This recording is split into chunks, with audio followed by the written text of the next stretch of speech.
Patriarchy कहाँ रह गई है? अब मैं बोलूंगा मैट्रियार्की हो गई है। खतरनाक है। हाँ, मैरिटल रेप की जब हम बात करते हैं, ये बहुत ही डिबेटेबल इशू है आज के दिन की। 376 क्या होता है? Rape cases. अभी हम प्रोज को देखेंगे तो मैं भी बोलता हूँ होना चाहिए, और लड़की ने हीट ऑफ द मोमेंट 376 की रेप केस उसके अगेंस्ट फाइल कर दी। 1000 केसेस में 1000 केसेस में से 80 केसेस वो फेक केसेस है। 10 गलत लोग छूट जाएं कोई दिक्कत नहीं है, लेकिन एक सही इंसान को सजा नहीं होनी चाहिए। अक्यूज जो है वो प्रूव नहीं हो गया कि हाँ भाई ये गलत किया है इसने, तब तक उसके साथ क्या होता है? उस पूरे परिवार को पुलिस स्टेशन बुलाया, जेल में डाल दिया, ठीक है। और हस्बैंड की प्रॉपर्टी को वो क्लेम नहीं कर सकते। That if you are sharing the photograph, जैसे ऋतिक रोशन का सेपरेशन हुआ, शिखर धवन का सेपरेशन हुआ, ऐसे बहुत सारे लोगों के सेलिब्रिटीज में पिटते हैं भाई, पिट सकते हैं भाई। मैं शादीशुदा नहीं हूँ, पहले बता दूं। कानून अंधा होता है, ये तो हम सबने सुना है, मगर क्या हमारा कानून किसी बेगुनाह को भी सजा दे सकता है? कहना बहुत आसान है that justice can be delayed but can never be denied, but is this really true in today scenario?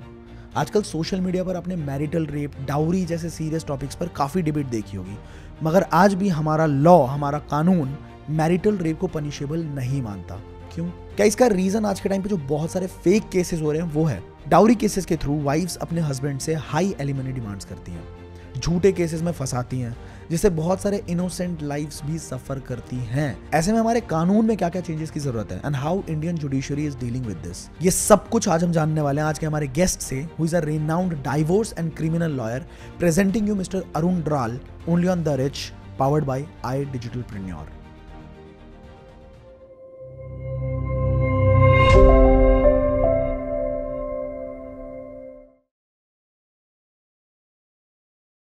जैसे आज भी सोसाइटी पेट्रियार्कल कहते हैं, काफ़ी लोग कहते हैं कि पेट्रियार्कल आज भी है, और जो वुमन का कंसेंट है वो ज़रूरी नहीं है, जैसे मैरिटल रेप बोला जाता है, तो आज भी वो इंडियन लॉ के अंदर पिनलाइज नहीं है, आज भी उसके ऊपर दंड नहीं मिलता है शायद। पैट्रियार्की कहाँ रह गई है? अब मैं बोलूँगा मैट्रियार्की हो गई है। आप देखो, अगर आप इस पर्टिकुलर एक पॉइंट को छोड़ दें कि whether a consent of women is material और नॉट, मैरिटल रेप की जब हम बात करते हैं, देखो जब कंसेंट की बात आती है तो obviously consent should be there, ठीक है। ये बहुत ही डिबेटेबल इशू है आज के दिन की, मैरिटल रेप पिनलाइज होना चाहिए नहीं होना चाहिए। लेकिन अभी हम प्रोज को देखेंगे तो मैं भी बोलता हूँ होना चाहिए, but when you talk about cons, likewise हमने देखा है कि आप एक डोवरी केसेस को उठा के देखो, अगर 100 डोवरी केसेस फाइल हुए हैं, out of that 100 almost 10-12 cases जो हैं वो फेक है। सही बात। अगर हम मैरिटल लॉ ले आते हैं तो उसका फिर पोटेंशियल ऑफ मिसयूज क्या है हमें वो भी देखना है। खतरनाक है। हाँ, अब जब उसको मिसयूज किया जाएगा, देखो आज जब हम बैठे हुए, आज हनी ट्रैप आजकल बहुत चल रहा है। I have done A case recently, एक 376 का केस किया था हमने 2 साल पहले। 376 क्या होता है? Rape cases basically. तो रेप क्या है कि उसमें था क्या, एक लड़की जिसकी एज थी 32 ईयर्स, लड़के की एज थी 21 साल। अच्छा। अब लड़की और वो उस टाइम टिकटॉक का शायद टाइम था, तो थ्रू टिकटॉक वो लोग मिले। अच्छा। उसने लड़की को प्रपोज किया है, लड़की उससे मिली है, वो लोग साथ में घूमे हैं। ऑल्दो लड़की पहले से डाइवोर्सी थी, ओके ठीक है, लेकिन फिर भी उनकी ठीक है जो भी बातचीत हुई, उनका रिलेशन आगे बढ़ा। अब लड़के को जब ये रियलाइज हुआ, जब उसने अपने घर पे बात की कि मेरे को ऐसे ऐसे कोई लड़की पसंद है, अब घर वालों ने मना कर दिया कि वो तेरे से 10 साल बड़ी है। हाँ। तो ऑब्वियसली घर वाले किसी के भी मना करेंगे। मना करने के बाद लड़की को उसने बताया, और लड़की ने हीट ऑफ द मोमेंट क्या है एप्लीकेशन 376 की रेप केस उसके अगेंस्ट फाइल कर दिया। अब जब बात उस रेप केस से आगे बढ़ती है तो वहाँ पे बात ये नहीं है कि इट्स नॉट अबाउट जस्टिस, कि लड़की के साथ इनजस्टिस हुआ है, गलत सही तो भूल जाओ। वहाँ पे लड़की बोल रही है मैं कंप्लेंट वापस लूँगी, 15 लाख रुपए लूँगी। वाह। अब जब ये केस हमारे पास आया है, जब हमने इसको ठीक है एंटिसिपेटरी बेल हमने इसकी कराई, अब उसके बाद जब देखा तो लड़की ने सेम फैक्ट्स पे एक और केस एक और लड़के के अगेंस्ट पे कर रखा है। ओहो। एक और रेप केस। अब जैसे उस लड़के ने उससे बात की है कि भाई मेरे साथ भी ऐसा हुआ, तो उसने बताया कि मेरे से 20 लाख रुपए डिमांड किए थे। ये तो बिजनेस है। हाँ, स्टार्टअप आइडिया है, तो बहुत बढ़िया। अभी आप लोगों ने देखा भी होगा काफी टाइम से ना ये चल भी रहा है, हनी ट्रैप के केसेस एकदम से बूम पे आए हैं। अच्छा, इसी को बोलते हैं honey trap. Honey trap basically यही एक सीन है कि वहां से वो उसने 20 लाख डिमांड कर लिए, वहां से उसको मिल गए तो अब उसको शय मिल गई है कि अब तू एक और केस ऐसा कर सकती है। अब सिंस जहां आप बात कर रहे हो ना पैट्रियार्की की, नहीं, आज तो रूलर जो है ना वो लड़की है, जो लॉ है that is more favourable to women. तो जब भी हम किसी लॉ की बात करते हैं कि वो कितना फेवर में है कितना अगेंस्ट में है, तो जब हम प्रोज देखते हैं we have to look out at the cons also. Marital rape अगर आज हम कर देते हैं तो देखो बेसिकली जो एक फैमिली की जो सेंटिटी है वो भी मार्केट में आएगी। एक हीट ऑफ द मोमेंट होता है, जो छोटा सा झगड़ा 1 मिनट में कंप्लेंट में कन्वर्ट हो जाता है। सही बात है। तो फिर वो मैरिटल रेप बनेंगे। जो भी लड़ाई झगड़े होंगे that will be converted into marital rape. जैसे कि दहेज में बार बार कन्वर्ट होता है। टाइम एंड अगेन दहेज की केसेस हो गए, when it comes to the court the matter get settled. वो 2 महीने में भी सेटल हो जाता है या 2 साल में भी सेटल हो जाता है, इवेंचुअली होता वो सेटल ही है। तो ये चीजें हैं। तो मैरिटल रेप को इसलिए डिबेटेबल इशू है। ऐसा नहीं है कि लेजिस्लेचर या फिर जुडिशरी नहीं चाहती कि ऐसा लॉ आए, चाहते हैं आए, लेकिन they are also concern about this कि अगर आएगा तो इसके फायदे कितने उठाए जाएंगे, फायदे कितने उठाए जाएंगे, मिसयूज कितना होगा। तो ये बेसिकली इसमें चीजें हैं। ठीक है। डाउरी के केसेस कितने फेक आते हैं, क्या परसेंटेज आज के टाइम पे? और आउट ऑफ एग्जैक्टली परसेंटेज तो क्या, 2021 की एक क्राइम ब्यूरो रिपोर्ट आई थी जिसमें ये पाया गया था कि अगर 1000 केसेस फाइल हो रहे हैं तो उसमें से अराउंड 80 या 90 केसेस हैं वो फेक केसेस हैं।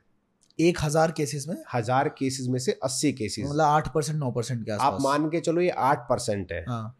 बट अब इसको आप रख के देखो एक इनोसेंट आदमी को, वो तो भाई जब एक हमारा लॉ इस तरीके से बना है कि किसी इनोसेंट को सजा होनी नहीं चाहिए, 10 गलत लोग छूट जाएं कोई दिक्कत नहीं है, लेकिन एक सही इंसान को सजा नहीं होनी चाहिए।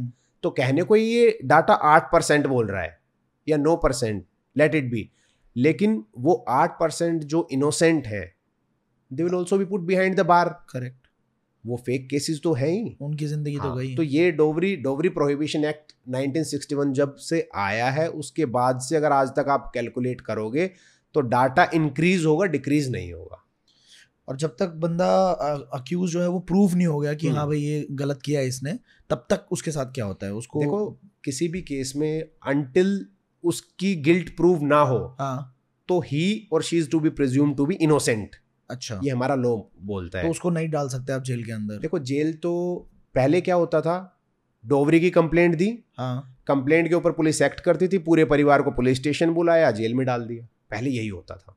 बट अब सुप्रीम कोर्ट की जब से जजमेंट आई है, Arnesh Kumar versus state of Bihar एक लैंडमार्क जजमेंट है, ठीक है, उसके बाद एक और जजमेंट 2021 में आई है Ashfaq Alam versus state of Jharkhand. Specifically in judgments में यही रीट्रेट किया गया सुप्रीम कोर्ट ने कि जिन भी केसेस में पनिशमेंट 7 साल या उससे कम है, likewise in dowry also 498 is specifically mention in that, वहां पे आप क्या करो, अरेस्ट मत करो। अच्छा, 41A का नोटिस दो एक्यूज्ड को, बाउंड डाउन करो, इन्वेस्टिगेशन ज्वाइन कराओ, इन्वेस्टिगेट करो मैटर को। और अगर रिक्वायरमेंट नहीं, सिंस ये फैमिली मैटर्स है, ऐसा नहीं है एक्यूज भाग जाएगा, उसका घर भी वहीं है, सब वहीं है, तो आपको उसमें अरेस्ट करने की रिक्वायरमेंट नहीं है। तो अब ऐसा नहीं है कि अरेस्ट हो जाते हैं। पहले क्या था, बेल लेने की जरूरत पड़ती थी, अब क्या है 41A का नोटिस इन्वेस्टिगेशन ऑफिसर देता है। अगर ठीक है वहां भी आपकी प्रॉब्लम है तो आप अप्रोच कर सकते हो कोर्ट को, you will get the anticipatory bell from the court. अच्छा, मतलब बेलेबल है ना ये चीज? बेलेबल नहीं है, बेलेबल होता तो it becomes your right to get the bail. Okay, it is not bailable but you can seek for, मतलब आपको उस प्रोसेस से गुजरना पड़ेगा। बेसिकली देखो 2 type of offences are there, one is bailable, other is non bailable. Bailable offences are those की अगर आपको अरेस्ट किया गया है, लाइकवाइज हम एक्सीडेंटल केसेस को ले लेते हैं, 279, 337, 338, दीज आर बेलेबल ऑफेंसेस। आप जाओगे पुलिस बेल पे ही आपको रिलीज कर दिया जाएगा। But when we talk about the dowry, so this is not bailable offence, neither it is compoundable in nature, it can not be settled. हम बोलते हैं कि आउट ऑफ कोर्ट सेटल हो गया, no, it can not be settled. Once FIR is registered then you have to get the bail. अब वो provision ऐसे बना दिए गए हैं कि सुप्रीम कोर्ट बोलता है आपको बेल लेने की जरूरत नहीं है, इन्वेस्टिगेशन ऑफिसर जो इन्वेस्टिगेट कर रहा है वो आपको 41A CRPC का नोटिस देगा और वो आपको रिलीज कर देगा, बाउंड डाउन कर देगा। लेकिन इतने सारे केसेस के अंदर एक्चुअली पता कैसे लगाते हैं? जैसे किसी ने, मान के चलो, मैं एक नॉर्मल पर्सपेक्टिव से सोच रहा हूँ अभी, मान के चलो किसी ने डाल दिया, केस डाल दिया, अब कैसे पता लगाते हो कि इस बंदे ने मांगा है कि नहीं मांगा है? देखो, पता लगाने के लिए ना ट्रायल रहता है पूरा। हाँ एक लेमैन बात करता है कि यार ये केस हो गया है हाँ और उसमें या तो सजा हुई है हाँ, या फिर मैं बरी हो गया ये हूँ, बरी हो गया हूँ। लेकिन उसके बीच का जो टाइम स्पेन होता है एक केस रजिस्टर होने के बीच में, उसको डिसाइड होने में मान लो 2 साल 3 साल 4 साल जो भी टाइम लगता लगा ही है, बिल्कुल। उस टाइम में क्या होता है, एविडेंस होता है। हाँ कोर्ट में, कोर्ट का प्रोसीजर एक्चुअली होता क्या है, एफआईआर रजिस्टर्ड होती है, ठीक है। एफआईआर कोर्ट में जाती है, इन्वेस्टिगेशन ऑफिसर एफआईआर के साथ चार्जशीट फाइल करेगा कोर्ट में। अच्छा, चार्जशीट के ऊपर जजेस कॉग्निजेंस लेते हैं, कॉग्निजेंस के बाद चार्जेस फ्रेम होते हैं and there after evidence will be recorded before the honourable court. ये रिकॉर्डिंग ऑफ एविडेंस जो होता है, ये वो स्टेज होती है जहां पे आपको चांस मिलता है खुद को ये बताने का कि मैंने ऐसा नहीं किया था। बेसिकली जो आपके एडवोकेट्स होते हैं वो क्या करते हैं, जब वो स्टेटमेंट एविडेंस करा रहे होते हैं तो they cross examine that witness. Cross examination में क्वेश्चन किए जाते हैं कि ऐसा हुआ था या नहीं हुआ था, ठीक है। सो दैट तभी तो आपको चांस मिलेगा। हाँ। अदरवाइज तो जो कंप्लेंट हो गई वही चलेगी। तो वहां तो पे आप मतलब प्रूव करते हो, या तो लोगों को लेके आओ या फिर कुछ सबूत इकट्ठे करो। आप विटनेस लेके आओ, आप समझ अपने गया। फेवर में सबूत लेके आओ। तो ऐसे ट्रायल कंडक्ट होता है पूरा, और ट्रायल के बाद ही पता लगता है कन्विक्ट हो या फिर एक्विट हो। कन्विक्ट हो गए तो सजा है, अदरवाइज एक्विटल है। आप अभी स्पेसिफिकली ये मैरिटल वाले अफेयर्स? हाँ, प्रेजेंटली हम मैरिटल, पहले आपने क्रिमिनल भी किया है? पहले क्रिमिनल किया है। तो ये जो जैसे पुणे में अभी केस हुआ था, ये किस में आता है? क्रिमिनल में आता है या स्पेसिफिकली कौन सा पुणे वाला, कौन सा पुणे वाला जो गाड़ी से दो देखो, लोगों हाँ, को एक्सीडेंटल केस। एक्सीडेंटल। हाँ, ये जो केस है ना, बेसिकली अगर हम देखें तो ये है हिट एंड रन जिसको आप बोलते हो। हाँ तो 279 read with section 304A IPC। हाँ, तो ये रन तो नहीं करा ये उसने, उसको तो पकड़ मैं लिया। आपको वही बताता हूँ कि ये जो केस है ये आता है IPC में, क्रिमिनल केस है। ठीक है। लेकिन अब आपने बात की तो इस पे बात भी कर लेते हैं। हाँ अब 279 और 304A भी क्या है, 279 रैश और नेग्लिजेंट ड्राइविंग होता है, 304A क्या होता है, रैश और नेग्लिजेंट एक्ट से डेथ कोज हो गई है। लेकिन ये दोनों बेलेबल ऑफेंस है। अच्छा, अब वो जो मैटर हाईलाइट हुआ है उसके पीछे रीजन क्या रहा है, उस लड़के के पास तो लाइसेंस ही नहीं था।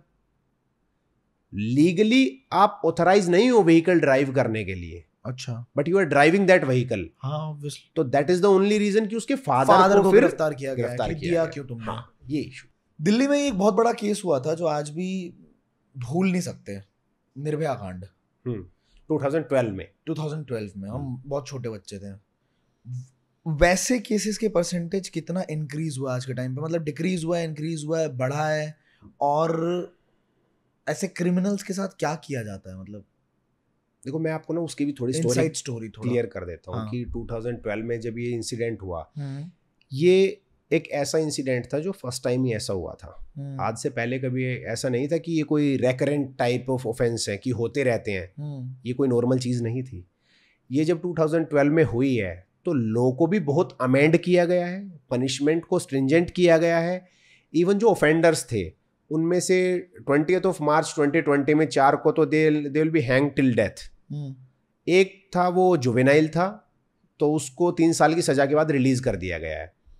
जब ये 2012 में हुआ तो इसके बाद 2013 में there was a criminal amendment act which came into picture in 2013। अच्छा, जिसको एंटी रेप लॉ का नाम भी दिया गया। अब उसके बाद क्या किया गया, even stalking, voyeurism, acid attack, इनको इंट्रोड्यूस किया गया। सोशल मीडिया, लाइकवाइज, हाँ, social media also, social media, stalking, voyeurism and acid attack. Voyeurism क्या होता है? वॉयरिज्म किसी को भी आप सेक्शन 354 जब आप IPC पढ़ते हो ना, उस किसी को भी ऐसी कंडीशन में देखना जो कि सामने वाले को ऑब्जेक्ट होता है। Likewise if a girl is, तो किसी को भी वो, दैट इज वॉयरिज्म। और एसिड अटैक, इनको क्रिमिनल डेफिनेशन के अंदर लाया गया। इवन उसके बाद उसको भी क्रिमिनल डेफिनेशन में लाया गया कि इवन कोई थ्रेट दे रहा है कि मैं रेप कमिट कर दूंगा, तो that will also be an offence. तो ये इसके बाद निर्भया के बाद हुआ था। अपार्ट फ्रॉम दैट, पहले क्या होता था कि जो जुवेनाइल जस्टिस एक्ट जो बोलता है वो ये बोलता है कि अगर 18 साल या उससे बड़ी उम्र का कोई ऑफेंस करता है तो उसको हम एडल्ट मानेंगे। लेकिन सिंस उस केस में एक जो लड़का था उसकी एज कम थी, तो इसलिए अब क्या किया गया है कि अगर 16 साल की एज, 16 साल या उससे ज़्यादा भी एज है, तो उसको एडल्ट माना जाएगा अगर वो ऐसा हीनियस क्राइम कमिट करता है। 16 साल कर दिया उसको, 18 को 16 कर दिया गया। अब ये जो चेंजेस थे, इसके बाद आपने देखा होगा कि ऐसा नहीं है कि देखो क्रिमिनल एविल माइंडेड लोग खत्म कभी नहीं होते, but the fear of punishment, fear of law should be there. Correct. तो हमारा लॉ स्ट्रिंजेंट हुआ है, उसके बाद बहुत इंप्रूवमेंट्स भी हुई हैं। आप अगर देखोगे गवर्नमेंट ने सीसीटीवी कैमरास वर इंस्टॉल्ड। अगर आप बात करो 2012, कभी याद किया हो आपने कहीं रोड पे कोई सीसीटीवी वगैरह देखा हो? कहीं भी नहीं होते थे, नहीं होते थे। इवन आप एक पब्लिक ट्रांसपोर्ट की बस देखो, सीसीटीवी कैमरास आर देयर। पता नहीं, गया नहीं अभी हो गए। उसके बाद ये जो हुआ है उसके बाद से क्या है, CCTV cameras are there, buses में cameras are there. Deployment of marshal, आपने देखा होगा वो होमगार्ड की जो ड्रेस पहनते हैं, तो उनको डिप्लॉय किया गया बसेस में स्पेसिफिकली, ताकि ये मोलेस्टेशन जो केसेस हैं, असोल्ट जो केसेस हैं, इन चीजों को रोका जाए, कंट्रोल किया जाए। तो ऐसा नहीं है, government and judiciary they are trying their level best, but कुछ परसेंटेज हमारे यहाँ पे, बहुत ही कम परसेंटेज के वो लोग हैं जिनका ऐसा एविल माइंडेड है, तो हमें कभी कभी सुनने को मिलता है। यूथ में बहुत ज़्यादा देखने को मिलता है। कई बार तो मैंने भी अपने आसपास के लोगों से सुना है कि ऐसा ऐसा हरकतें ऐसी होती हैं कि जब when you are in relationship और बंदा जो है, बंदा बंदी दोनों ही निभा निभी है, मतलब कह सकते हो थोड़ा कि 10th में 12th में ऐसे कॉलेज गोइंग स्टूडेंट्स हैं, वो आपस में प्यार में फंसते हैं, फिर कुछ आपत्तिजनक फोटोज की डिमांड होती है। ऐसे केस में क्या क्रिमिनल मतलब इस पे चार्जेस लग सकते हैं, नहीं लग सकते हैं, क्या होता है? ये मैं इसलिए पूछ रहा हूँ ताकि जो भी बंदा मुझे देख रहा है उसको पहले ही समझ में आ जाए कि तू जो कर रहा है वो कितना क्या है, मतलब देखो कहाँ जा सकते हो तुम इससे। अभी फिलहाल जो लो इंफॉर्मेशन टेक्नोलॉजी एक्ट में जो अमेंडमेंट आई, आईटी एक्ट में, even if you are sharing picture you are also guilty, you are guilty. Nice, ठीक है, नाइस। तो लो ने कर्व तो किया है, बहुत चीजों को कवर भी बहुत किया है। अब आप देखो ना, पहले क्या होता था, एक बार तो ये चीजें चल गई थी कि कोई एक दूसरे को ब्लैकमेल करने में लगा हुआ है, रिलेशन जैसे ही खत्म हुआ, they start exchanging their pictures, they start spreading their pictures. लेकिन अब लो ने उनको कर्व किया है। आईटी एक्ट में specifically there is a provision that if you are sharing the photograph, nude photograph without authority, even with the authority, आप share कर ही नहीं सकते किसी की, आप न्यूड फोटोग्राफ शेयर कर नहीं सकते। बहुत सही। And every social media platform, it's not about the कि आप फेसबुक, उम्र तुम्हारी कुछ भी है, उम्र तुम्हारी 18 से नीचे भी है, उसमें एग्जम्पशन नहीं है। आप इवन आप व्हाट्सएप पे भी शेयर नहीं कर सकते। व्हाट्सएप वाले ने तो अपना उस पे आया था ना भी इंडियन गवर्नमेंट का कि व्हाट्सएप को आपको प्राइवेट नहीं, आपको पब्लिक करना पड़ेगा, एटलीस्ट आपको गवर्नमेंट को डेटा देना पड़ेगा। अभी तक तो क्या है, ये एंड टू एंड एनक्रिप्टेड है। हाँ, उसने धमकी दे दी कि मैं इंडिया छोड़ के चला जाऊंगा, तो अभी तक तो उस पर कोई रेजोल्यूशन हुआ नहीं है। विल सी कि वेरी सून, देखो लो जैसे इवॉल्व हो रहा है, तो कोई ना कोई देखो लो तो जरूर आएगा इसको लेकर भी। सही बात। अच्छा, हार्दिक पांड्या और नताशा का केस कितना सीरियस था? सच था, झूठ था? 70% प्रॉपर्टी उसके नाम की जाएगी, वैसे तो झूठ था ये पता लगा है, पर ये प्रॉपर्टी वाली चीज समझाओ थोड़ा कि क्या ऐसा होता है क्या? लो देखो, हार्दिक पांड्या का केस सच था या झूठ था, हम इस पे तो डिस्कस नहीं कर सकते, लेकिन लो रिलेटिंग टू दैट हम लो पॉइंट्स पे जरूर डिस्कस कर सकते हैं। अब व्हेन वी टॉक अबाउट कि जब लड़का और लड़की अलग अलग होते हैं, उसमें कुछ ऐसा था शायद कि Natasha will take 70% of the property of Hardik Pandya. Hardik Pandya का कुछ ऐसा स्टेटमेंट लोगों ने दिखाया कि मेरे नाम तो मेरे नाम तो कुछ है ही नहीं, मेरी मदर के नाम है। अच्छा, एक्चुअली इसमें है क्या, हम जो as per the Hindu marriage act, जब भी डाइवोर्स होता है तो wife is entitled to get the alimony. She can claim alimony, she can claim maintenance, but she will not get share in the property of husband. अच्छा, okay. Husband की property में wife का कोई right नहीं है, whether it is ancestral property, whether it is a self acquired property, wife has no right. अच्छा, okay. अब on the other hand, अब वही बात आ जाती है कि पैट्रियार्कल जो आप स्टार्टिंग में क्वेश्चन कर रहे थे, फिर लोग पूछते हैं तो वाइफ के पास राइट क्या है? देखो, जब भी वाइफ शादी करके जिस घर में आ रही है तो उसको उसका मैट्रिमोनियल होम बोला जाता है, तो राइट टू रेजिडेंस है। वाइफ को कोई भी उस घर से निकाल नहीं सकता। She has a right to residence in that house after divorce also. नहीं, आफ्टर डाइवोर्स तो देयर इज अ सेपरेशन। हाँ, there is a separation, but till the time of divorce उसको घर से नहीं निकाला जा सकता। करेक्ट, ठीक है। उसको उस घर में रहने का राइट है, बहुत तो उसको रेजिडेंस राइट दिया जाएगा। ठीक है, और हस्बैंड की प्रॉपर्टी को वो क्लेम नहीं कर सकती। हाँ, अगर बच्चा कोई है तो आफ्टर बिकमिंग एडल्ट बच्चे का तो ऑब्वियसली राइट है बच्चा पेरेंटल claim करेगा। प्रॉपर्टी में, वेदर इज अगर वो एंसेस्ट्रल प्रॉपर्टी है तो it will devolve to the children eventually. Correct. यही है हमारा लॉ। लेकिन वाइफ का राइट नहीं है, प्रॉपर्टी में राइट नहीं है, शी कैन क्लेम एलिमनी और मेंटेनेंस। समझ गया, बहुत बड़ा मिथ था ये। हाँ, 70% प्रॉपर्टी। ये तो लोगों को लगता है कि इससे पहले भी कुछ एक बार ऐसा इशू हुआ था कि एक्चुअली लोग क्या देखते हैं ना, मैं बताता हूँ इसमें मेन डाउट कहाँ से आता है। हम लोग स्टोरीज देखते हैं कि यूके में उसका डाइवोर्स हुआ है और उसको प्रॉपर्टी मिली है। समझ गया। अब in UK they follow common law, that is जज made law. In India, we are governed by the Hindu Marriage Act. If we are a Hindu, we are governed by the Hindu Marriage Act. If anybody is Muslim, he will governed by the Muslim personal law. तो basically हमारे personal laws हैं। अच्छा, property से related यहाँ वो नहीं है जैसा यूके में है। समझ गया। वहाँ पे कॉमन लॉ है कि इक्वली प्रॉपर्टी डिस्ट्रीब्यूट होती है वहाँ पे। आपको क्या लगता है, आपने इतने सारे मैरिज के केसेस सॉल्व भी करे होंगे, देखे भी होंगे, आपका भी दिमाग कई बार ऐसा हुआ होगा कि यार ये क्या चीज है तो ये बिजनेस बन गया है क्या? देखो एट प्रेजेंट तो जैसे ऋतिक रोशन का सेपरेशन हुआ, शिखर धवन का सेपरेशन हुआ, ऐसे बहुत सारे लोगों के सेलिब्रिटीज में देखने को मिला कि कितने सारे सेपरेशंस हुए हैं और आम जनता में भी हुए हैं। तो देखो इसमें ना हम जब किसी का केस डील कर रहे होते हैं, आप अपने क्लाइंट के लिए फाइट कर रहे होते हो। आप ज्यादातर किसके लिए फाइट करते हो, लड़की की तरफ से या लड़के की तरफ से? टोटली डिपेंड्स, जो फीस देता है उसके लिए फाइट करते हैं सही, तो इसमें क्या होता है कि आपका क्लाइंट जो आपको स्टोरी बताएगा, मोस्टली मान लो लड़की आती है, she will pretend herself to be the victim, everybody will pretend, yes. And on the other hand अगर लड़का आएगा तो ही विल आल्सो प्रिटेंड कि भाई मैं तो बहुत क्रूएलिटी से बहुत परेशान हो चुका हूँ, प्लीज मेरे को हेल्प करो। तो ना it becomes very difficult to decide कि whether it become a business और नॉट। अब मान लो 100 केसेस है तो 70 केसेस तो एक्चुअल परेशानी भी तो है लोगों को, they are not compatible to each other. और मैं तो बोलता हूँ अगर कंपैटिबल नहीं है वो डाइवोर्स प्रोसीड कर लेते हैं तो अच्छी बात है, instead of going into other fights. अगर domestic if someone is subjected, जिंदगी अपने बर्बाद करने से लाइफ अच्छा तो नहीं स्पॉइल कर सकते। करेक्ट। अब ऋतिक रोशन का रीजन क्या रहा होगा गेटिंग डाइवोर्स, वो कभी रिवील नहीं करेंगे। सही बात। वो सेपरेट हो गए हैं तो सेपरेट होने के बाद वील गेट टू नो कि दे गॉट सेपरेटेड। तो बेसिकली बिजनेस कहीं तक जब अगर आप इंडस्ट्रियलिस्ट को देखते हो, if you look at the big fishes तो आपको लगेगा it is a business. The reason being जो अमाउंट जो उसमें इन्वॉल्व है ना, that is huge. If you talk about Shikhar Dhawan case, हाँ, तो शिखर धवन की वाइफ को 13 करोड़ रुपए एलिमनी मिली है। ठीक। तो लोग उस 13 करोड़ को देख के इमेजिन करते हैं यार तो बिजनेस है। ऐसा भी तो हो सकता है ना, एक्चुअल कुछ सर्कमस्टांसेस ऐसे रहे हों।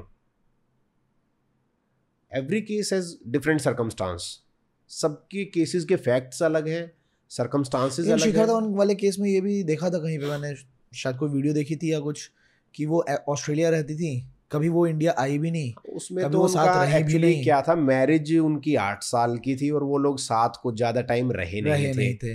इट्स जस्ट दैट कि भाई अगर when we govern by the Hindu marriage act तो वाइफ का एक इनएलिनिएबल राइट है which cannot be alienated. She can claim maintenance, she can claim alimony. That is what she has done actually.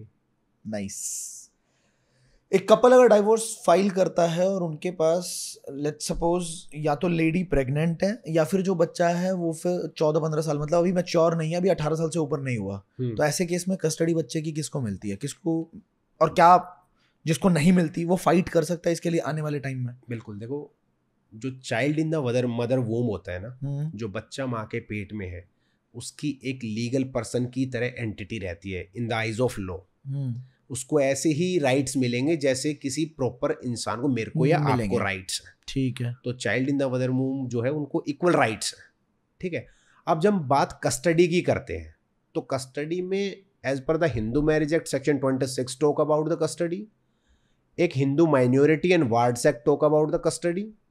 अब custody को decide कैसे किया जाता है, that is more important. Couple ने शादी की, दे गोइंग फॉर डाइवोर्स। अब कस्टडी की जब हम बात करते हैं तो देखो पहले 5 साल till the age of 5 year, in 99% of the cases custody will remain with the mother only. Okay. मेरे को एक केस याद आ गया इससे। हाँ बताइए। एक बार क्या हुआ था कि शादी हुई है, 4 साल की शादी थी। शादी के बाद बच्चे की एज थी 2 साल। ठीक है। अब फादर ने क्लेम किया कस्टडी, हमने केस फाइल किया। अब उस केस में क्या हुआ कि सिंस जो बच्चे की एज है दैट इज 2 years, तो जो एक से है वो मदर का रहता है कि custody will go to mother only. But before the court we able to prove that mother is alcoholic. तो बेसिकली इन एक्सेप्शनल सर्कमस्टांसेस, जो मैं बताना चाहता हूं कि जो एक्सेप्शनल सर्कमस्टांसेस हैं, in those cases custody can be handed over to the father. Okay. Otherwise till the age of 5 year custody will remain with the mother only. हाँ, 5 साल के बाद एक नई चीज आ जाती है, द से of a child, wish of the children. बच्चा क्या चाहता है? अगर बच्चा ही बोल देता है कोर्ट के सामने I want to stay with my father, तो ऑब्वियसली अच्छा वो टोटली डिपेंड करता है बच्चे के ऊपर। फिर बाकी other facts are also there likewise कि इनकम स्टेटस भी एक पॉइंट है उसमें, कि बच्चे की अपब्रिंगिंग कौन ज्यादा अच्छी करेगा। अब देखो इन चीजों में बेसिकली कोर्ट का ओपिनियन क्या रहता है, the welfare of child is of utmost important. Correct. बच्चे का वेलफेयर जहां होगा कोर्ट कस्टडी वहां देगा। समझ गया। हेलो, आई नो इस पॉडकास्ट को देखने में आपको बहुत मजा आ रहा है, काफी कुछ नया सीखने को भी मिल रहा होगा, तभी आप इस पॉडकास्ट को यहाँ तक देख रहे हो। इस पॉडकास्ट के बदले में मैं आपसे एक छोटी सी रिक्वेस्ट कर रहा हूँ कि ये जो सब्सक्राइब का बटन है इसे आप क्लिक कर सकते हैं, ताकि हमारा परिवार बहुत ज्यादा बड़ा होगा और जब कभी भी हम किसी बड़े गेस्ट को इन्वाइट करना चाहेंगे अपने प्लेटफॉर्म पे, तो उनको हम बता सकते हैं कि इतने सारे लोग हैं जो आपको सुनना चाहते हैं, आपसे कुछ नया सीखना चाहते हैं। और अगर आपको इस पॉडकास्ट से थोड़ी सी भी लर्निंग मिली है, कुछ नया सीखा है आपने, आपके माइंड का लेवल थोड़ा बढ़ा है, तो इसको शेयर करना बिल्कुल मत भूलना और लाइक करके मुझे इंस्पायर जरूर करना, ताकि मैं इस तरह के और भी पॉडकास्ट आपके लिए लेके आता रहूं। Thank you so much. Let's get back to the podcast. अगर हस्बैंड ने चीट किया तब तो वाइफ ऑब्वियसली डाइवोर्स फाइल करेगी और एलिमनी चाहिए उसे। अगर वाइफ ने चीट किया तो क्या उस केस में भी उसको एलिमनी वो क्लेम कर पाएगी? एलिमनी मतलब जो उसका खर्चा पानी है। देखो हम जब इस चीटिंग वाली बात को, चीटिंग की बात करें ना, हाँ, तो मैं इसको और एलेबोरेट कर देता हूँ। हाँ करिए। आप बेसिकली बात करना चाहते हो एडल्ट्री की। अच्छा, मान लो हस्बैंड या वाइफ कोई भी, हम वाइफ की तरफ से बात कर रहे हैं अभी। यू मीन टू से कि अगर wife is living with someone else और इन्वॉल्व विद समवन एल्स, तो at that time can she claim maintenance और एलिमनी फ्रॉम द हस्बैंड?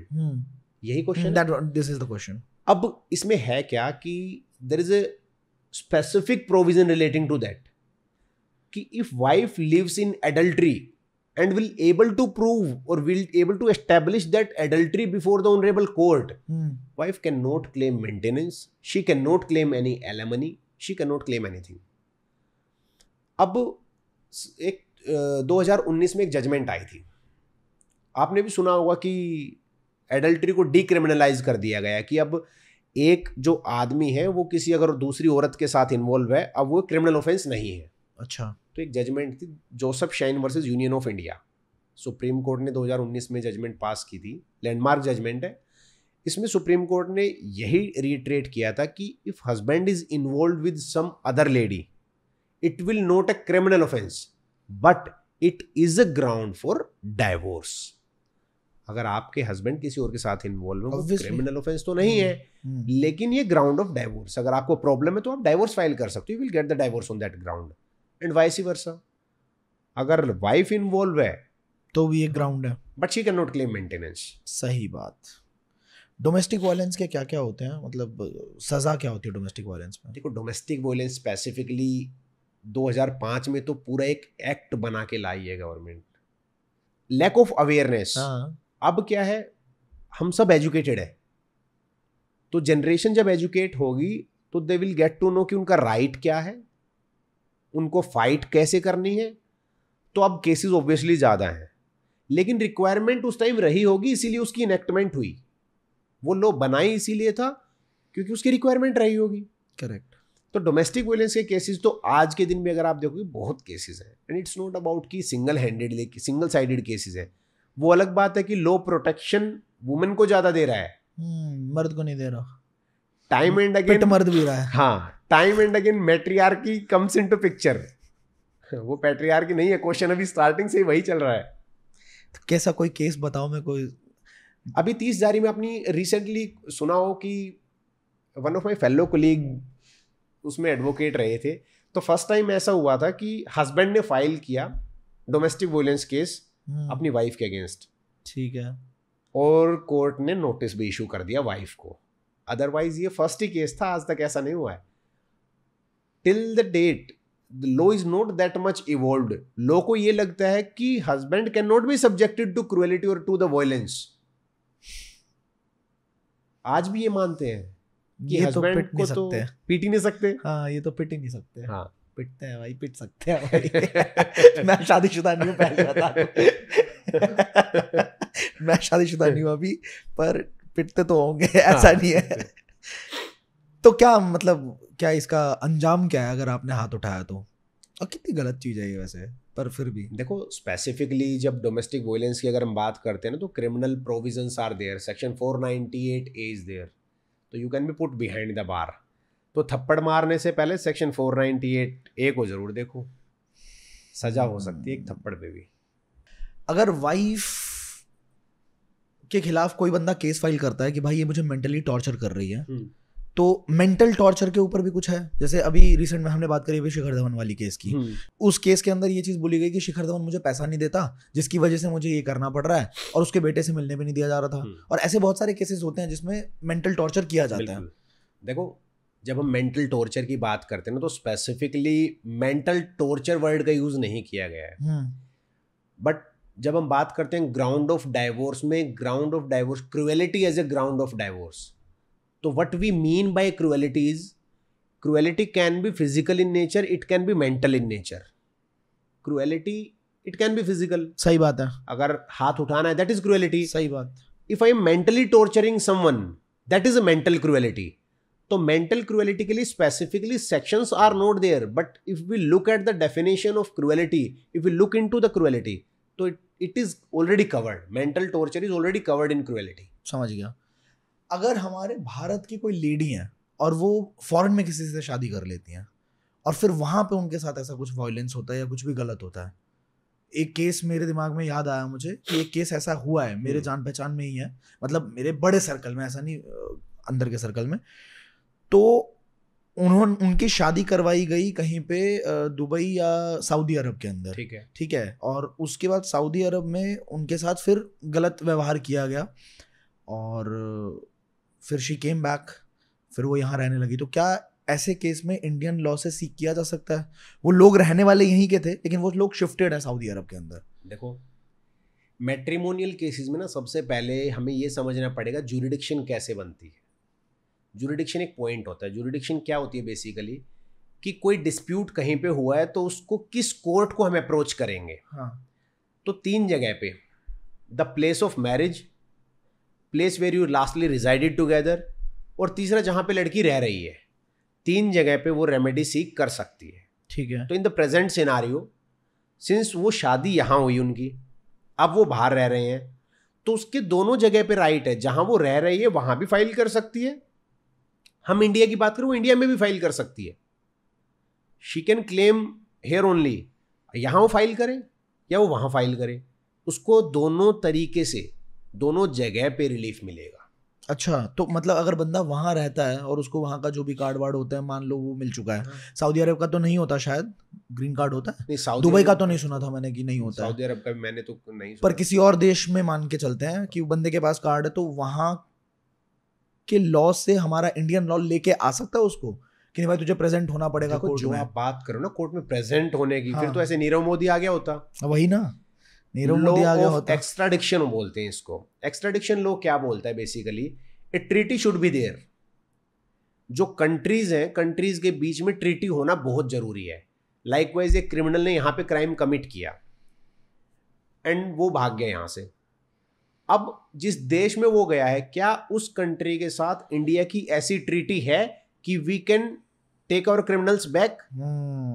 अगर वो ट्रीटी नहीं है तो हम उसको वापस नहीं ला सकते। तो यूके के साथ तो नहीं है, तभी जो किंगफिशर का मालिक भागा ही रह गया। क्या हो अगर दोनों पार्टनर्स को ही बच्चे की कस्टडी नहीं चाहिए? देखो ऐसे दोनों पार्टनर्स ऐसे कहते हैं कि हमें नहीं चाहिए, उसे दे दो। प्रैक्टिकली तो बात करूं तो मैंने अपने करियर में ऐसा केस नहीं देखा है। लेकिन मान लो ऐसा केस हो भी जाए, कुछ भी हो सकता है। तो ऐसे केसेस में court will act as a legal guardian. बच्चे का लीगल गार्जियन कोर्ट एक्ट करेगा और कोर्ट अपने बिहाफ पे अपॉइंट करेगा किसी को to take care of the property of the minor and of the minor. उसकी जो प्रॉपर्टी रहेगी वो भी फिर कोर्ट ही टेक ओवर करके कोर्ट ही देखेगा। समझ गया। बड़े बंदे जितने भी होते हैं, अमीर लोग, इंडस्ट्रियलिस्ट, सेलिब्रिटीज, ये बड़े लोग तो एलिमनाई बड़े आराम से दे देंगे, पर मिडिल क्लास में जो 30,000 40,000 50,000 बंदा कमा रहा है, उसकी जिंदगी में ये भसड़ आ गई कि डाइवोर्स हो गई उसकी, और अब उसको एलिमनाई और खर्चा देना है। तो ऐसे केस में कैसे वो कर पाता है? ऐसे केस हुए हैं? अब देखो, केस तो होते ही हैं, लेकिन इसमें कहानी दूसरी है। इसके लिए हमें ये देखना पड़ेगा एलिमनी कैलकुलेट कैसे होती है। हाँ, कैलकुलेट कैसे होती है? एक सुप्रीम कोर्ट की जजमेंट है कल्याण चौधरी वर्सेस रीटा चौधरी सॉरी। तो उसमें सुप्रीम कोर्ट ने ये बताया है हाउ टू कैलकुलेट। देखो, कोई there is no standard formula to calculate the alimony. First thing, कोई स्टैंडर्ड कोई फॉर्मूला नहीं है। हाँ। लेकिन if we have to calculate, how do we calculate? तो इसमें कोर्ट क्या करता है, 1/4 सैलरी ऑफ द हस्बैंड। अच्छा, मतलब 1 लाख कमाता तो 25,000 रुपए देगा। हाँ, 25,000 के हिसाब से वो, मान लो 1 लाख रुपए हाइपोथेटिकली ले लेते हैं, 1 लाख रुपए सैलरी है, तो 25,000 के हिसाब से फिर वो मेंटेनेंस समझ गया कैलकुलेट करेगा। और जो ज्यादा कमाता होगा, बिजनेसमैन होगा, तो जिसकी अर्निंग ज्यादा होगी तो उसका 1/4 ज्यादा बनेगा, उसकी फिर एलिमनी ज्यादा बनेगी। मुस्लिम वुमन जो है, क्या वो भी डाइवोर्स अगर होता है तो एलिमनी हिंदू एक्ट के तहत मांग सकती हैं? देखो, हमारे यहाँ पे मुस्लिम, हिंदू, क्रिश्चियन सबके अपने पर्सनल लॉज हैं। सबके अपने अपने। Hindus are governed by the Hindu marriage act, Muslims are governed by the Muslim marriage law, Christian are governed by the Christian marriage act. तो if they want to seek alimony और they want to seek any of the damn relief, तो उनको अपने personal law में जाना पड़ेगा। HMA में, Hindu marriage act में मुस्लिम वुमेन नहीं क्लेम कर सकती। अब मुझे कुछ ऐसे केसेस के बारे में बताओ जो आपके सामने आए हो तो आपके भी होश उड़ गए, आपका दिमाग खराब हो गया कि ये कैसे हो सकता है यार। मैं एक ऐसा केस बताता हूँ, हाँ, जो शायद आप बिलीव भी ना करो। एक मैट्रिमोनियल डिस्प्यूट अराइज होता है, एक नॉर्मल डिस्प्यूट, एक शादी हुई है, शादी के 17 साल बाद हस्बैंड और वाइफ में डिस्प्यूट अराइज हो गया। ठीक है। And out of that dispute wife ने डोमेस्टिक वायलेंस केस फाइल कर दिया। अब उसके बाद वाइफ ने मेंटेनेंस केस फाइल कर दिया। उसके बाद वाइफ ने मेंटेनेंस 498A की कंप्लेंट भी दे दी। मेंटेनेंस हो गया, 498 हो गया, DV हो गया, 3 केसेस हो गए। अब just to counter blast those 3 cases, what husband has done, अगर मैं बताऊंगा तो यू वोंट बिलीव। हस्बैंड ने अपने लड़के को यूज किया एज ए शील्ड। अच्छा। लड़के की एज थी 14 साल और लड़के से पॉक्सो का केस अपने साले के ऊपर लगवा दिया। पॉक्सो मतलब? Brother in law, protection of child from sexual abuse.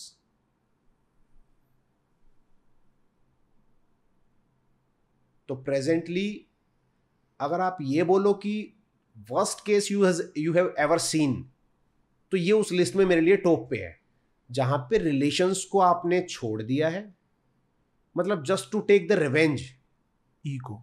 It is all about revenge only. आपने अपने ही लड़के से कंप्लेंट करवा दी और जो वाइफ है उसके भाई के अगेंस्ट में पॉक्सो कि उसका भाई जेल जाएगा, तो eventually things will come on table and just to settle their personal score they are using their child also like that. Even high court ने एक बहुत अच्छी फाइंडिंग्स भी दी थी कि don't, that divorce is between the husband and wife, don't include your childrens into this. लेकिन किसी को नहीं समझा सकते। तो मेरे अकॉर्डिंग जो वर्स्ट केस है प्रेजेंटली जो मेरे दिमाग में आया वो ये है, और शायद इससे बुरा हो भी नहीं सकता। सही में नहीं हो सकता, इससे बुरा तो क्या होगा। किसी केस की हैप्पी एंडिंग देखी है कि सारे केसेस ऐसे ही होते हैं? मतलब कोई, देखो ऐसा नहीं है, कुछ केसेस ऐसे भी रहे हैं कि स्टार्टिंग में केसेस आए at the time when cases were registered, तो पार्टीज वर लाइक पता नहीं क्या कर देंगे, बट आफ्टर सम टाइम वो जब वो गुस्सा और वो चीज़ें ख़त्म होती हैं। I have seen A case जिसमें 1.5-2 साल के बाद लड़के लड़की का सेटलमेंट हो गया और वो लोग साथ में चले गए। I have seen A case कि जिसमें 3-4 डेट के बाद ही कंटेस्टिंग डाइवोर्स में the matter get settled and eventually they separated from each other, they have filed the mutual divorce case और वो अलग रह रहे हैं। तो हैप्पी एंडिंग भी होता है, दोनों तरीके से चलती हैं चीज़ें। म्यूचुअली डाइवोर्स प्लान करने के बाद भी कभी ऐसा हुआ है कि म्यूचुअली डाइवोर्स प्लान कर लिया लेकिन उसके बाद उसके दिमाग में आ गया इससे तो मैं पैसा कमा सकती हूँ, और फिर उसके बाद हाँ, जाके ऐसा भी होता है। इवन एक केस में हुआ, अभी केस याद आ गया एक, उसमें क्या हुआ कि जो कंटेस्टिंग डाइवोर्स पहले फाइल हुआ उसमें पार्टीज सेटल्ड देयर डिस्प्यूट कि 1 करोड़ रुपए में सेटलमेंट हो जाएगा। फर्स्ट मोशन पे 50 लाख एंड फर्स्ट मोशन और सेकंड मोशन पे 50 लाख। इनिशियली 8 लाख रुपीस लड़के ने दे दिए एंड फर्स्ट मोशन पे उसने 42 लाख दे दिए, तो 50 लाख जा चुके थे आउट 1 करोड़। अब उसको किसी ने ये समझाया कि अगर तू केसेस कंटेस्ट करता तो कोर्ट इतनी एलिमनी नहीं दिलाता, you must contest the case instead of giving money. तो उसने यहाँ पे पिक्चर दूसरी हुई, यहाँ पे लड़के ने क्या किया, उसने सेकंड मोशन प्रोसीड ही नहीं किया। उसने बोला मैं केस ही कंटेस्ट कर लूंगा। तो there are other remedies are there. हम वहाँ पे फिर वहाँ पे उसकी पिटीशन फाइल होती है कि कंटेम्प्ट पिटीशन फाइल हो गई है या फिर other cases are there. But हुआ ये कि लड़का बैकआउट कर गया। अच्छा, being a lawyer, being an advocate, क्या आप कभी किसी की काउंसलिंग वगैरह भी करते हो या सीधा कहते हो कि काउंसलिंग तो तेरे घर वालों ने तेरी करी दी होगी, तू सीधा फाइल करा? इनिशियली क्या होता है ना, if you try to console someone, और अगर आप काउंसलिंग अपने पर्सनल लेवल पे करोगे तो पीपल इवेंचुअली विल रियलाइज कि आप उसकी हेल्प नहीं कर रहे, आप उसका दिमाग खराब कर रहे हो। उसका दिमाग खराब कर रहे हो। ये सब तो मेरे घर वालों ने कर लिया। आजकल ना लोग किसी की सुनने के लिए रेडी नहीं है। समझ गया। मैंने स्टार्टिंग में हमने किया 1-2 केसेस में हमने ये एक्सपेरिमेंट करके देखा कि लेट अस ट्राई कि हो सकता है चीजें सेटल हो जाएं और या फिर वो कंटेस्टिंग डाइवोर्स ना होके वो म्यूचुअली डिसाइड कर लें। लेकिन ऐसा नहीं होता। पार्टीज विल इवेंचुअली थिंक कि ये मेरा टाइम खराब कर रहा है और मुझे ज्ञान की जरूरत नहीं है, मुझे केसेस करवाने की जरूरत है, मुझे काम की जरूरत है, ज्ञान की नहीं है। डू यू थिंक कि इंडिया में जो कंसेप्ट ऑफ मैरिज है, बहुत सारी चीजें तो वैसे भी वेस्टर्नाइज हो ही गई हैं, धीरे धीरे वेस्टर्न कल्चर हमारे में पेनिट्रेट करता चला जा रहा है हर एक एस्पेक्ट के अंदर। तो ये जो कंसेप्ट ऑफ मैरिज है that is also fading away in India and the relationships are becoming superficial. थोड़ा सा अगर आज आप जहां हम बैठे हैं और आज अगर हम सिनेरियो को एनालाइज करने लगे तो मैं इस बात पे एग्री करता हूँ। ये जो वेस्टर्न कल्चर है ये इतना इन डेप्थ आ चुका है, हम लिव इन की बात करने लगे, लिव इन की बात करते हैं, खुले में करते हैं, माँ बाप को भी पता है। आज बच्चे बोलते ये हैं कि कोई प्रॉब्लम थोड़ी, लिव इन में ही तो रह रहा हूँ, एक दूसरे को समझ ही तो रहे हैं। चीजें इतनी हल्की और इतनी छोटी बातें बन गई हैं जो पहले शायद हमारे टाइम पे मैंने कभी ऐसा नहीं सुना था। हमारी मैं कोई जनरेशन का वो नहीं है गैप, लेकिन 10 साल पहले ऐसा नहीं होता था। करेक्ट है। लिव इन रिलेशन नाम भी नहीं लेते थे लोग, लेकिन एज ऑफ नाउ जो कॉन्सेप्ट ऑफ मैरिज है वो फेड तो क्या, मुझे ये लगता है कि आने वाले 10 साल में it will also become a contract likewise, कि ये कॉन्ट्रैक्ट हुआ करेगा कि मैं 5 साल शादी में रहूंगी और 5 साल के बाद कॉन्ट्रैक्ट अपना या तो रिन्यू करो या किसी और से कॉन्ट्रैक्ट कर लो। ये पर्सनल एक्सपीरियंस ही तुम रेड फ्लैग हो। अब तुम उसके बाद ये रेड फ्लैग ग्रीन फ्लैग भी बहुत चला है आजकल। ये तो मैरिज का तो कॉन्सेप्ट है, वो तो वेस्टर्न जितना भी हम अडॉप्ट करेंगे वो हमारे ट्रेडिशंस को, हमारी वैल्यूज को, हमारे कस्टम्स को स्पॉइल कर देगा। हमारा लोग कहाँ से इवॉल्व हुआ है? हमारे कस्टम्स से, हमारे ट्रेडिशन से, करेक्ट, ट्रेडिशंस से, हमारी प्रैक्टिसेस से। जो भी कस्टम्स हमने लॉन्ग टाइम से प्रैक्टिस किए that will eventually become law. Correct है। तो अब जो हम प्रैक्टिस कर रहे हैं तो mean time it will also become law. It will also become law according to. हाँ, जैसे अभी एक केस क्या था, जैसे मैं किसी चीज के खिलाफ नहीं हूँ, पर जैसे एलजीबीटी को भी एक्सेप्ट किया लॉ ने, तो जो चीज होती चली आएंगी उसको एक्सेप्ट करेगा। Law is also evolving in nature, likewise we, अगर हम इवॉल्व कर रहे हैं तो law has to evolve, law has to change according, क्योंकि कितने लोगों को बिहाइंड द बार्स डाल देंगे, कितने लोगों को जेल में डाल देंगे जब सभी वैसे कर रहे हैं। जब लॉ इवॉल्व होगा द वे ये western culture is penetrating into our society, तो law will also evolve in that manner. तो ये चीजें हो जाएगा, थोड़े टाइम बाद नॉर्मल हो जाएंगी। आप क्या कुछ सजेस्ट करोगे? जैसे at the end of the podcast मैं चाहता हूँ कि आपने इतने एक्सपीरियंसेस ले लिए, मुझे नहीं लगता कोई भी इंसान खुश होता होगा, नरक ही बनती होगी जिंदगी अकेला रहने के बावजूद। एक स्कार लाइफ टाइम कैरी करेगा बंदा कि ऐसा कुछ हुआ मेरे साथ। देखो मेरी जो सजेशन पर्सनल वो ये रहेगा कि जो हीट ऑफ द मोमेंट होता है अगर आप उसको अवॉइड कर दो, एक पेशेंस थोड़ी सी हो जाए। गलतियां तो सबसे तू मैं हर रिश्ते में हर घर में होता है। देखो गलतियां तो होती हैं, अगर हम 2 भाई हैं तो 2 भाई भी लड़ते हैं, हस्बैंड वाइफ भी लड़ेंगे, 2 बहन भी लड़ती हैं।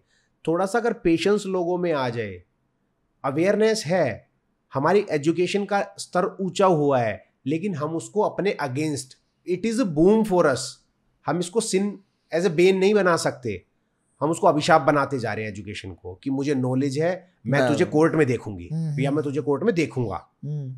कहानी ऐसे खराब हो रही है। अगर हम थोड़ा सा पेशेंस रखें और थोड़ा सा चीज़ों को गैप डाल दें। एक तो फैमिली बहुत आइसोलेटेड हो गई है, पहले क्या था जॉइंट फैमिलीज होती थी, अब न्यूक्लियर फैमिली का कॉन्सेप्ट आ गया है। जॉइंट फैमिली में क्या होता था, लाइक करता होता था फैमिली के जो बड़े होते थे, अब वो क्या है चीज़ों को कंसोल करा देते थे। होता कोर्ट में भी वही है, काउंसलर्स क्या करते हैं, घर पंचायत टाइप्स होता था, वो समझा देते थे घर के अंदर ही। तो थोड़ी सी अगर पेशेंस रहेगी ना तो रिलेशन सरवाइव करेंगे, और एजुकेशन को अपनी बेटरमेंट के लिए यूज करेंगे, लीगल अवेयरनेस को अपनी बेटरमेंट के लिए यूज करेंगे, एक दूसरे के अगेंस्ट यूज नहीं करेंगे, तो थिंग्स विल बिकम गुड। नहीं तो एजुकेशन के हिसाब से देखा जाए तो सबसे ज्यादा लॉ की नॉलेज तो एक एडवोकेट के पास ही होती है। वही अगर शुरू हो गया कि मैं अब केस करूंगा, इसने मेरे साथ ऐसे कर दिया है, मैं अब केस करूंगा, खत्म। हम अपने प्रोफेशन में ये बोलते हैं कि जिस एडवोकेट के खुद के पर्सनल केसेस हैं तो वो एडवोकेट नहीं है, जो खुद के पर्सनल केसेस कर रहा है या लड़ रहा है। चाहिए हम किसी को इम्प्लीकेट कर रहे हैं या कोई हमें इम्प्लीकेट कर रहा है, तो विल ट्राई आवर बेस्ट कि हमारा खुद का कोई लिटिगेशन नहीं होना चाहिए, जब भी हम दूसरे पे फोकस कर पाएंगे। तो बेस्ट एडवोकेट इज वन जिसके खुद के पर्सनल लिटिगेशन नहीं है। नाइस अरुण सर, बहुत बहुत धन्यवाद आपका, बहुत मजा आया मुझे। नेक्स्ट टाइम मुझे पता है आपने एंड तक पॉडकास्ट को देखा है क्योंकि था ही इतना इंटरेस्टिंग ये। अगर आपके कुछ भी सवाल होते हैं कमेंट सेक्शन के अंदर आप मेरे को पूछना, और इस पॉडकास्ट को हर बंदे के साथ शेयर जरूर कर देना, क्योंकि ये नॉलेज, ये अवेयरनेस ज़रूरी है। लास्ट में एक चीज़ और पूछता हूँ कि मान लो एक बंदे को पता है कि वो गलत नहीं है, तो वो कैसे अपने आप को मतलब एक सही लॉयर तक कैसे पहुंच सकता है, या लॉयर सही है नहीं है ये कैसे, क्योंकि आज के टाइम पे लॉयर भी बहुत हैं, ये तो है, तो कैसे पहुंचना है सही बंदे तक कि यार ये बंदा मुझे बचा सकता है। देखो आप जब भी कोई भी काम करने जाते हो ना, लाइकवाइज हम मार्केट में कोई प्रोडक्ट लेने जा रहे हैं तो will do our R&D first कि इसका पहले का ट्रैक रिकॉर्ड क्या रहा है। तो हम अपने सोसाइटी से, या फिर आज तो हम किसी को भी सर्च कर सकते हैं online, will get the data, हम किसी से मिल के किसी से पहले सलाह लेके, देखो R&D करना बहुत ज़रूरी है, हर एक फील्ड में ज़रूरी है।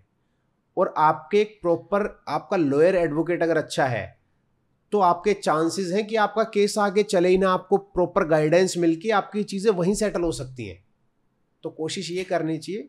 शादी से पहले कोई प्रिकॉशन है क्या कि शादी से पहले ही बंदा कुछ तो ऐसा करे, कोई प्रूफ्स कलेक्ट करे या कुछ, क्योंकि किसी को नहीं पता। देखो आज बहुत रंगीन है दुनिया, कल ब्लैक एंड व्हाइट हो सकती है, बिल्कुल है ना। तो क्या कुछ ऐसे ऑप्शंस है कि पहले से ही मैं थोड़ा सा क्लेवर चलूं, थोड़ा सेफर साइड पे चलूं? देखो इस बात पे मेरा कहना ये रहेगा कि शक की निगाहों से अगर देखोगे तो शक बढ़ता चला जाएगा। हाँ ये भी है, समझे, तुम्हारे लिए पूछ रहा था अपने लिए नहीं पूछ रहा था। ठीक है भाई, तो बहुत सही रहा है पॉडकास्ट। आपके क्वेश्चंस अगर कुछ भी होते तो आप क्वेश्चंस कमेंट सेक्शन के अंदर पूछना, अगली बार मैं इनको फिर बुलाऊंगा और आपके सवाल आपके नाम के साथ मैं इनसे पूछने वाला हूँ। Till the time take care, thank you so much. Thank you Ram ji की।